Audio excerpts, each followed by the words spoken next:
Salam abituriyentlər. İndi isə mən sizə Araytest Bankının olan Pythonla bağlı 28-ci sualı izah edəcəm.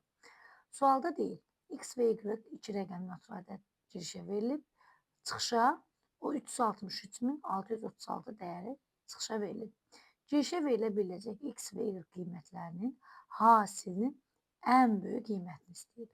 Biz baxaq, bizdə birinci çıxıb 363.636 nəticəsi çıxıbsa əgər, demək, nəyinə nəyə toplayıb bunu alıb? Y-dan z-ə. Y-ımız fikir verin. Int x, yəni tam tip x vur 2, yəni 2x üstə gəl. Int x adi x bərabər olub 363.636-ya.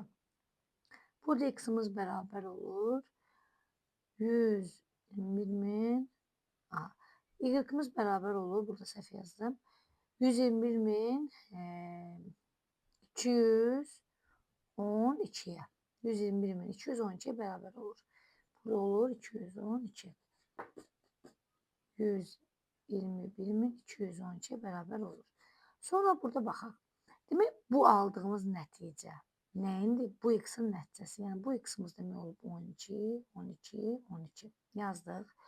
Demək, baxın, x-ı, bu x nə olubsa, baxın, sətr tipidir.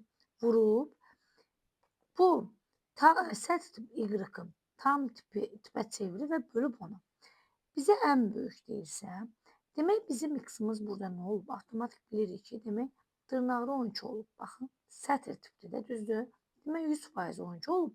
Və biz də buradakı nəticəmiz 100% 3 olub ki, 3-ü 12-yə vurub, 12, 12, 12 alıb. Demək, burada bizim ən böyük qiymət istəyirsə, nəyi ona böləndə tam hissəmiz 3 olar? 30-dan başlayır, düzdür? Bizə də ən böyük dediyinə görə, demək, y-ımız nə olur? 39. 39-u ona böləndə tam hissəmiz 3. 3-ü də sətr tipində 12-yə vuranda 3 dən 12 yanaşı olacaq. Demək, cavabımız 12 və 39. Bunların hasilini istəyir. 12 vur 39. 26, 23 elədi. 468. Cavabımız olur 468.